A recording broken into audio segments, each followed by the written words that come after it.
All right. Welcome to Investment Banking Insights. This is the only show dedicated to helping you learn both the technical and non-technical aspects of the investment banking process.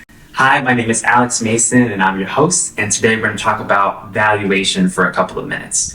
Now, we recently talked about the three major valuation methodologies. You have comparable companies, precedent transactions, and discounted cash flow analysis.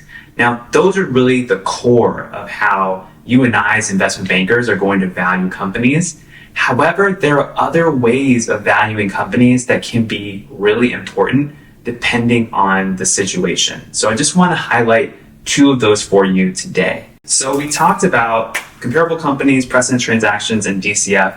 There are a couple of other things that you might want to consider. One is called sum of the parts. Sum of the parts analysis.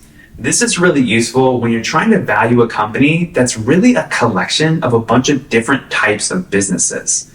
And a classic example of this is what was the older version of General Electric. Now, General Electric had a bunch of different types of businesses. They had airplane engines. They had like energy generation.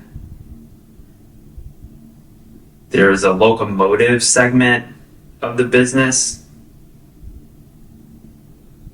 And there were many other things. There was like a financial arm. And so if you were trying to value General Electric using one of your standard valuation methodologies, maybe you would have gotten an accurate answer. But if you were looking at the value of each of these businesses as an individual and then adding them all up, that's another way to look at the business. And actually, some of the parts analysis would have served you very well in the past, because now General Electric has broken off into all of these different types of businesses. They've sold so many of their old businesses and have really slimmed down as a corporation. So that was more of an accurate, I think, way of doing it. So if you have a conglomerate type of situation, some of the parts analysis can be a good valuation technique. Now, the other technique I want to talk to you today about is liquidation value. So this is where you just straight up look at the assets of the business. You look at the assets and the liabilities, and you say, look, if I sell off all these assets and pay off the liabilities, what is left? It's kind of like if you took the company to auction and you said, I'm just going to sell everything right now, satisfy all the creditors, and then take what's left in terms of equity.